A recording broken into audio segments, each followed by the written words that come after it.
Hello, Yukon 28209. Yes, this is Candy Matson.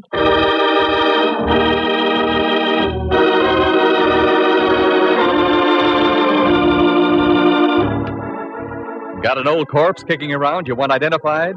Know of any good murders you want solved? We've got just the girl for you.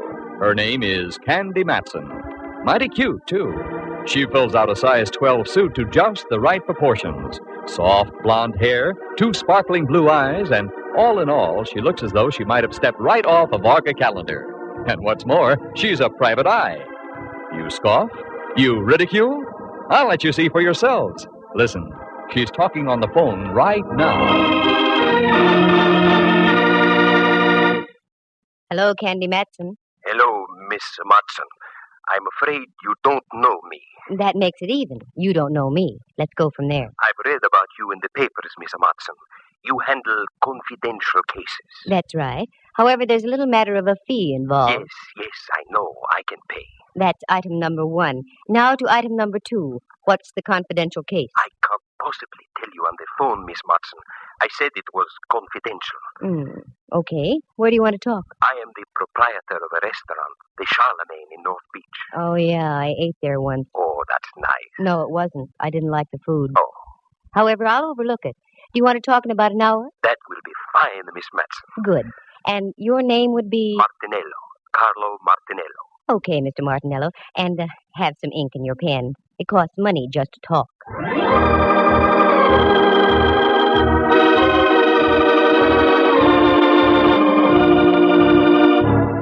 I probably sounded rough and commercial, but you have to be in this racket. Most people look on a private eye as a musician. They invite you to a party and expect you to bring your harp for free. But I learned the hard way a long time ago. So now they pay in advance and take their chances later. That's the way it was with this Martinello. I was at home in my penthouse on Telegraph Hill out on the porch taking a sunbath when the phone rings and it's this Carlo character. That part was all right because I can always use new customers. But what made me mad was the fact that I had to stop listening to the 49ers belt the bejabbers out of the Cleveland Browns at Kezar Stadium.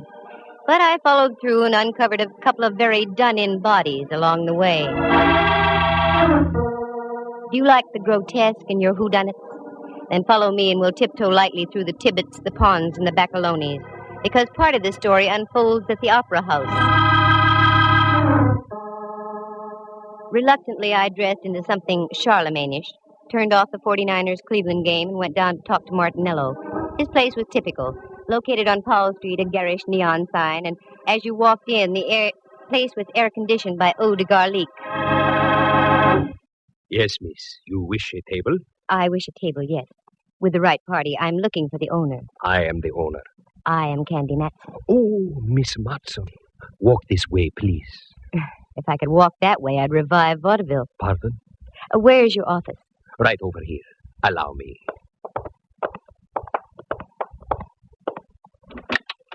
After you, Signorina.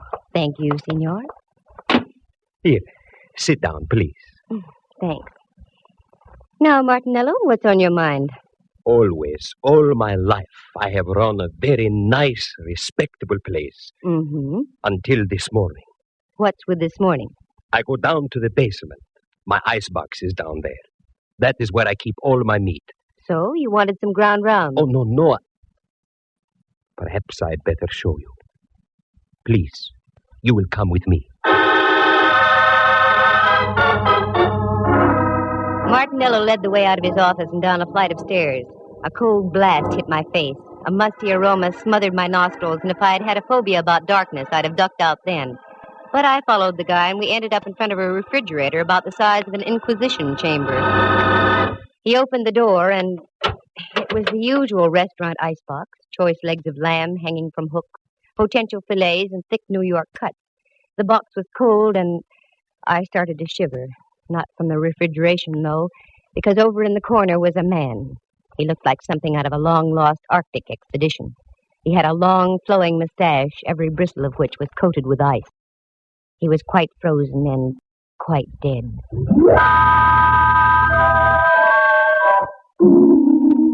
I slammed the door shut and reeled out. The sight had staggered my thought processes. Martinello reached over by a salami slicing table and turned on a Mazda. A weak affair that cast dim shadows about the damp basement. Is that your little surprise? Yes, Mr. Matson. That is what I was greeted with this morning. Have you notified the police? Oh, no. Why not? As I told you, I have run a very respectable place. And, too, that is why I am hiring you.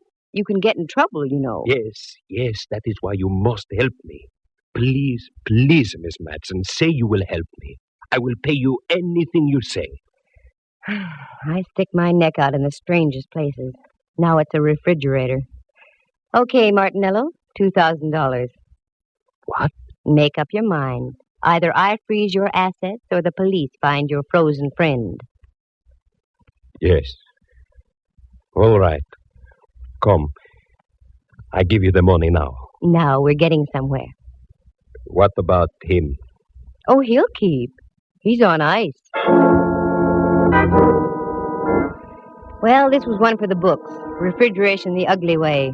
I had to ask a few questions if I was to get anywhere, such as like, do you know the guy? No. Had you ever seen him before? No. Who was the last one to close the icebox last night? I was. Does it lock from the inside? Unfortunately, yes. I was getting places like Wiley was with Hauser. It was inevitable. I had to take my courage in my hand and go down and look at that thing again. There it was, a male Mona Lisa etched in ice. This time I looked closer, I had to. And as I did, I realized I wasn't going to get any identification because this guy was a study in crimson. Underneath all that coating of ice, he was dressed in a devil's costume. I slammed the door once again and went upstairs. There I gave Martinello strict orders not to do a thing. Usually in cases like this, you have to wait for a break. They come along like a forcing hand in poker. So I went home to do some thinking. As I arrived, there was an old friend of mine, Rembrandt Watson. Hello, Dove. I'd almost given up. Rembrandt, how did you get in? Your door was open, dear. I took the liberty of coming in. Oh, sure, that's okay. How are things, Candy? All right, I guess. I'm kind of bushed, though. I feel about as devaluated as a British pound. You look wonderful, Dove. What's wrong? I've got a deal, but I don't know where to start. Anything I can help you with? No, thanks, Rembrandt. If I told you about it, you wouldn't believe it. I've never doubted you in the past, dear. I know. Well, I was just called in by a minestrone merchant in North Beach. The guy is stuck with a corpse. That's about par for the course. The deceased had been sealed in the icebox overnight. I've never seen one like that before. That's the way it is, dear. Many are called, but few are frozen. Oh, get out of here. But, Dove, I just got here. I know, but I've got to change and get down to see Mallard. I'll wait for you, Candy. I haven't seen the gumshoe since before me vacation. All right. I'll be with you in a few moments. I did a fast change, and Rembrandt and I climbed into my car, and we dropped off Telegraph Hill on Don Kearney Street. The Hall of Justice, where Mallard hangs his star, is only a few blocks away, so we made it in about 5 minutes. Inspector Ray Mallard, Homicide, San Francisco Police. A lovable, shaggy dog type of character. Very keen with the crime, but dumb with the dame. Me, for instance. If I want him to say yes, he says no, and vice versa. Well, my ever-loving Candy. What's new in the private eye business? Very little. How's the legitimate flatfoot racket? Oh, we're holding our arches up. Well, and Rembrandt. I haven't seen you since Pup was a Hector. Please, Inspector, you're metting your mixer-paws. Who writes this dialogue? I'm pretty weak, I know. What's on your mind, Candy? A character named Carlo Martinello. Have you got anything on him? What's so funny, Mallard? Nothing, except I eat lunch there about every day of the week. Well, answer my question. Well, there's nothing on Martinello. Arrested a couple of times during Prohibition. He was dabbling in grappa a la under the table. Have yous got a case against the guy, Detective Matson? Oh, cut it out. No, seriously.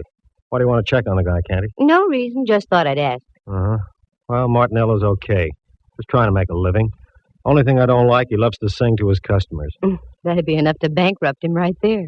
Anything else I can do? No, that takes care of everything. I tell you what, I'm through in about an hour. I'll take you up to Martinello's for dinner. You can see for yourself. No, that's all right. Okay, Candy. Give. Why, Mallard, dear, what on earth do you mean? You know something about something. I want in. Mallard, and I want you to believe this. I mean it sincerely. If I knew something, you'd be the last to know about it. He's got something there. Come, love, leave us a while. I hate to do things like that to Mallard. He's been of great help to me in the past. More than once, he's saved my life. But on a deal like this, you have to play it close. After all, a girl has to make a living. For the first time in a long time, I was completely baffled as to where to start. Something had to be done about that cadaver in the icebox, but what? While I was beetling my eyebrows, Rembrandt invited me up to his place for tea. He lives on California Street, just down away from Old St. Mary's, and only a bail bond broker's reach from the Hall of Justice. So I accepted. Do forgive the looks of the place, Candy, dear. I had a meeting my philatelist group last night. Philatelists? The stamp collectors, dear. Well, I know what they are, but I didn't think they could make such a mess. You don't know philatelists. Sit down, love. Make yourself comfortable. I shan't be a moment. That's all right. And Candy, dear, why the wrinkles? I've got cause for wrinkles. This chap in the icebox, Rembrandt. There's something I didn't tell you. He was dressed in a devil's costume. There, dear. Your tea will ready in just a minute. You'll feel better. I know it sounds crazy, but it's true. What are you going to do, Candy? I don't know. I can't leave him in that refrigerator forever. We'll get him out, dear. I hate to think of a corpse catching pneumonia. Oh, excuse me, Candy. Help yourself to the tea. Mm-hmm. How do you do, Rembrandt Watson Enterprises? Quiet down. Who? Oh, hello, Templeton. How are all your steamships? Oh, that's good. What? Could I use to what? To the opera? Of course I could. Righto, I'll pick them up at your office. Thank you, Templeton. Goodbye.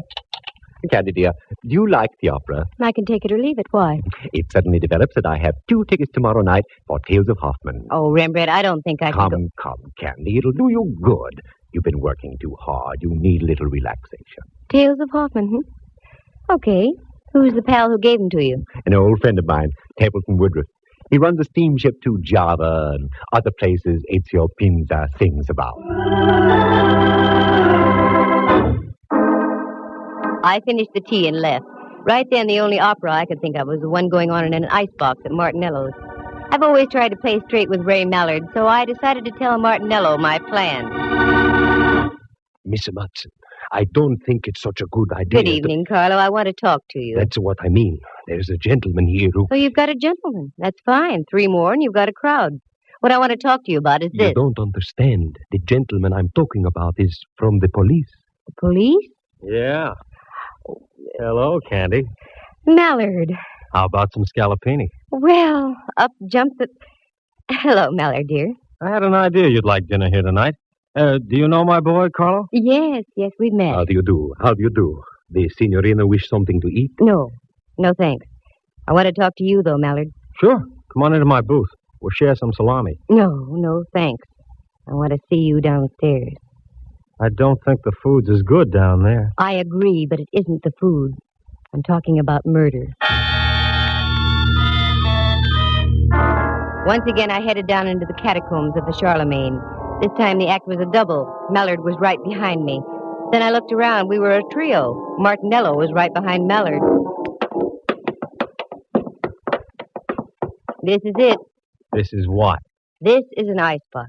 Inside, you'll find a body dressed in a devil's costume. Okay, Carlo, let's humor the lady. Open the thing, will you? Yes, I'll open it.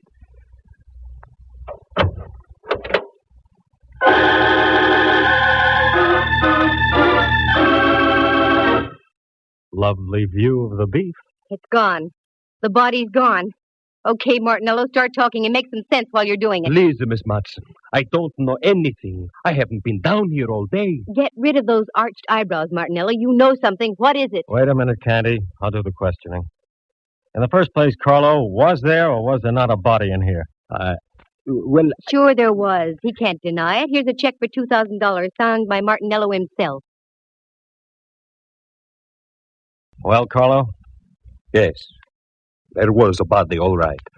Who was it? Friend of yours? No, Inspector. I never saw him before. Why did you call Miss Matson? Why didn't you come to see me about it? Well, you know, Inspector, the police... Just because you were once arrested for bootlegging, Carlo, is no reason to be afraid of the police. Well, I'll put a couple of my men on the job and see what we can turn up. What? Is that all you're going to do, Mallard? No. Right now, I'm going back upstairs and have some of Carlo's scallopini.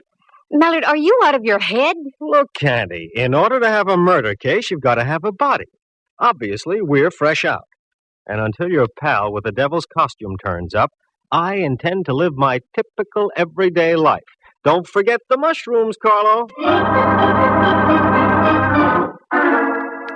There are times when I get so mad at Mallard I want to scream. I didn't, though. I only scrammed. I hung on to the 2,000, however. I felt I deserved it just for getting my curiosity aroused, and it was aroused plenty. Corpses don't get up and walk out of ice boxes by themselves. But after all, Mallard had a point. There was nothing to be done without a body. So I went home and waded into a stack of dirty dishes that had been piling up. Then I fixed dinner and started a new stack of dirty dishes. Got a book and ducked into bed. In the morning, I had an idea. After breakfast, I went down to the corner of Broadway and Columbus. That's where North Beach does a neat blend with Chinatown. On the corner was a Joe who sold newspapers. I'd known him for some time, and he seemed to like me.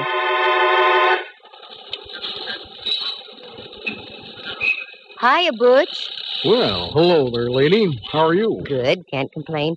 Who won the football game yesterday? Yeah, funny thing. I got all the news right inside here for 7 cents. I get your point. Give me a chronicle, will you? Sure, here. Thanks. Who do you like in the feature at Bay Meadows? A goat named Candy. What did you say? There's a pig named Candy running in the 7th. Take it or leave it. What a tip. I don't get it. Well, what's really on your mind, lady? Here's a 20. You can play it on Candy all for yourself. Well. Do you know a gent named Martinello, Butch? He owns the Charlemagne down the block. Sure. What about him? That's what I'm asking you. What about him? Oh, he's all right. A little screwy, but he keeps his nose clean. Is that all? Yeah. Should there be more? I don't know. Thanks, Butch. I hope Candy pays off.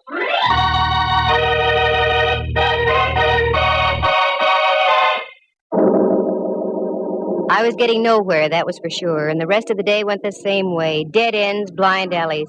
I checked as many loose ends as I possibly could, but I was still stuck in a quandary. But the Crusher claimed late in the afternoon when I got a copy of the late paper and read where Candy came in at Bay Meadows and paid $32.20. And I hadn't had sense enough to get aboard. When I got home, the phone was ringing. Hello, Candy Matson. Oh, you're Candy Matson. I should play a fanfare. Oh, hello, Rembrandt, dear. How are you? Like an October morning. Every single one of me pores is breathing great, huge gulps of air. What? I just had a facial dove. Most invigorating. What on earth for? I loved your old pores just the way they were. Candy, you've forgotten. I have? Forgotten what, Rembrandt? We're going to the opera tonight. Oh, Ducky, I'm sorry. I had forgotten. I'm afraid I'll have to renege. Now, Candy, you promised, and I don't care what you're involved in. It'll do you good. But, Rembrandt, I'm working on it. Perhaps you're right. Okay, I'll get ready. Wonderful, dear. Pick me up about 7:45, will you? Pick you up 7:15. Yeah. Oh, and another thing, Lamb. We may have to do some entertaining afterward. Do bring some cash, will you? Mm-hmm. That's the girl.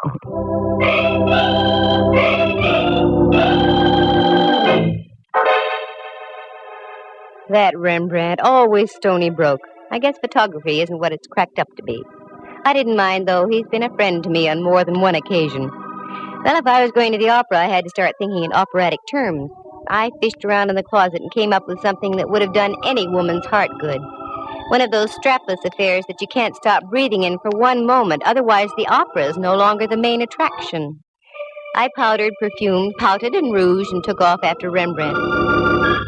But just as I started to leave... Just a moment.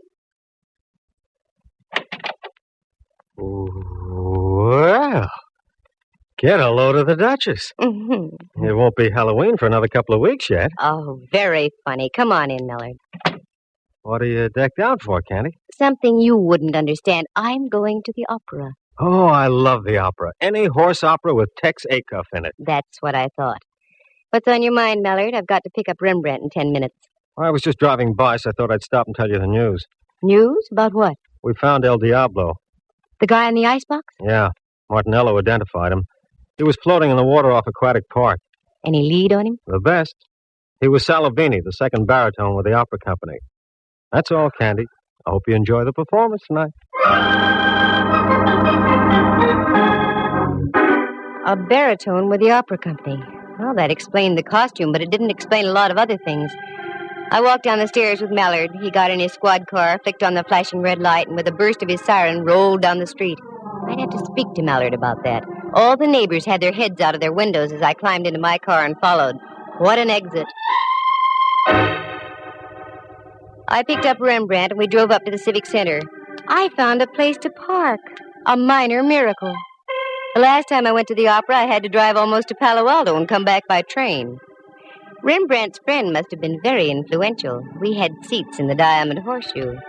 They were presenting Tales of Hoffmann, and a friend of mine, Dorothy Warrenschold, was singing the role of Antonia. It was a fine performance, and after the last curtain, I took Rembrandt. We went backstage to see Dorothy.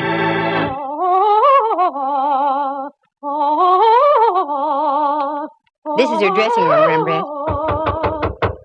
Yes? Hello, Dorothy. This is Candy Matson. I have a friend with me. Oh, do come in, please, Candy. Candy, how are you? Couldn't be better. Dorothy, may I present Mr. Watson? Rembrandt, this is Miss Warrenschold. I'm delighted. You're in magnificent voice tonight, dear. Thank you. Sit down, won't you? I've only a moment. We're rehearsing some of the scenes in Faust tonight. Rehearsing after a full evening's performance? It has to be done, Candy. Our baritone disappeared. We've had to replace him with a new man. Yes, I know. By the way, Dorothy, I heard you on your Standard Hour broadcast a few weeks ago. It was a wonderful performance. I'm glad you liked it, Candy. I always look forward to those. What are your plans, Dorothy? Well, the season closes here, and then we open in Los Angeles. Oh, yes, of course. Excuse me. Mm-hmm. Come in. Oh, I'm sorry. I didn't know you had guests. That's all right. Oh, Candy, I'd like to introduce Rolf Herberts. This is Miss Matson and Mr. Watson. It's nice to know you. Mr. Herberts is our new baritone. Oh, yes. That's why we're rehearsing tonight. I won't take any more of your time, Dorothy. I just thought we'd save a few moments of rehearsal if I told you that I don't move in that last scene. I sing upstage. That will leave you free to take as much stage as you like. Fine, Rolf. That will save time. Thanks. Oh, not at all. Glad to have met you, Miss Matson, Mr. Watson. Nice to have met you, sir. See you on stage, Dorothy. Yes, Rolf. Rolf has a wonderful voice, and he's a good actor, too. You know, I think he'll be even better than Salavini. I've seen him before. Oh, yes, he's been in pictures and on the concert stage, and in opera, too, but he's never really had a good break. This might be it. Uh-oh, that's it, Candy. I'm sorry, but I'll have to leave. Certainly, Dorothy. Say, why don't you stand in the wings? You can watch the rehearsal if you'd like. Oh, I'd love it. Come on, then. Follow me.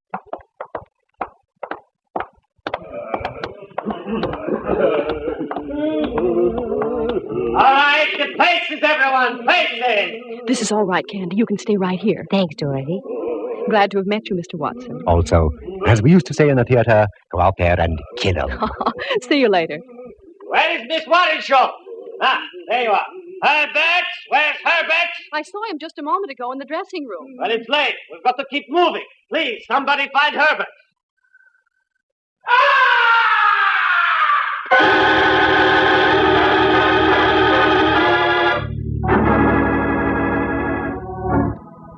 From way up in the heights of the stage, the opera house was pierced with a blood-curdling scream.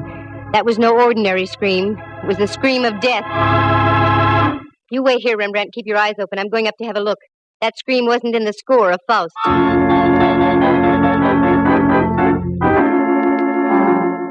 I punched the button for the backstage elevator. It's a good thing they work fast and are speedy. Once inside, I pressed the button for the fourth gallery. I got out. This was the top of the opera house. The place was loaded with old sets, props, papier-mâché alligators, gold goblets. Then, over on the other side of the catwalk, I saw it. The body of a man all crumpled and distorted. I hit the catwalk and ran over. It was 100 feet above the stage, and as I looked down, I could see a score of strained faces looking up through the darkness. I got on the other side and bent over the body. It was that of Rolf Herbert. Candy, down here. I think your man just ducked down underneath the stage. Again, I did a Mel Patton. The elevator shot me down to the stage level, and there was Rembrandt, wild-eyed. He came down the elevator on the other side, Candy. Then he cut across the stage and down those steps. Come on, Rembrandt, follow me. I may need help.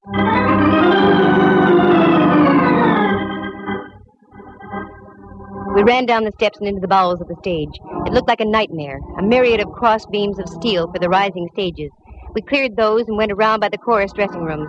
There was only one out. I remembered it. A door over in the corner, very seldom used, but it was open.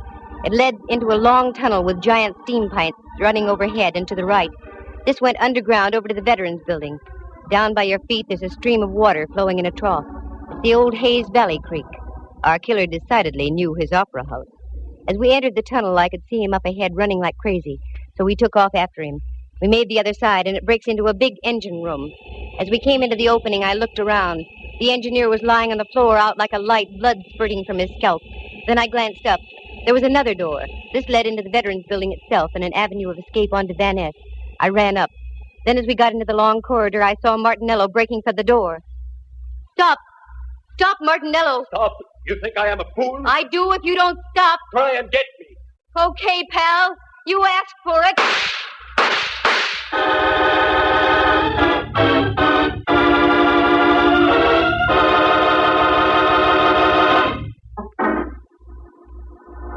It was the first time I had ever shot a man. It didn't feel good. But he lived, and later the doctors of law gave him a little pill. The cyanide kind they dropped inside the gas chamber at San Quentin. Martinello paid his debt. Details? Sure, I'll fill him in now. Martinello loved to sing. Ray Mallard had told me that. For years, Carlo had been hanging around the opera house hoping to step into a role. This season, a director had jokingly told him that if he ran out of baritones, he'd let Carlo take over. Carlo took him seriously. He lured Salavini down to his restaurant on a fake emergency call, costume and all, and did him in. But then he became frightened. That's when he called me. It was worth $2,000 to have me hush things up. But I don't operate like that. He had a hunch I was going to tip off Mallard. That's when he removed the body from the icebox and dumped him into the bay. Carlo had also been at the performance of Tales of Hoffman. That's when he learned that they'd rustled up Rolf Herbert to sing in place of Salavini.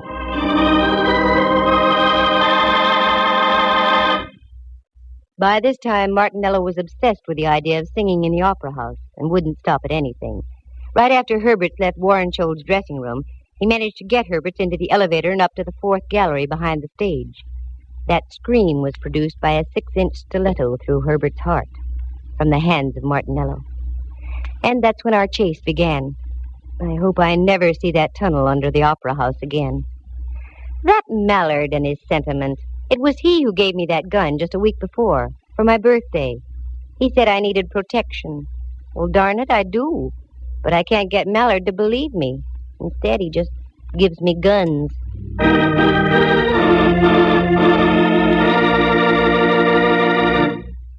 Listen again at this same time next week.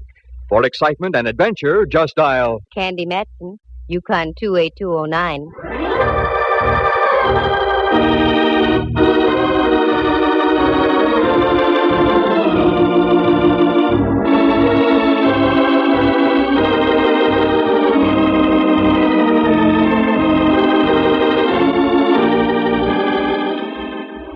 Heard tonight were Harry Bechtel as Ralph Herberts, Jerry Walter as Carlo Martinello. Henry Leff plays the role of Inspector Mallard, and Jack Thomas is Rembrandt.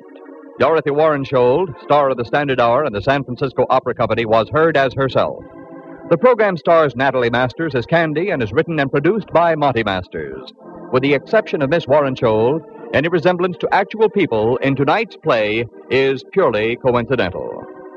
Candy Matson comes to you from San Francisco. This is Dudley Manlove speaking.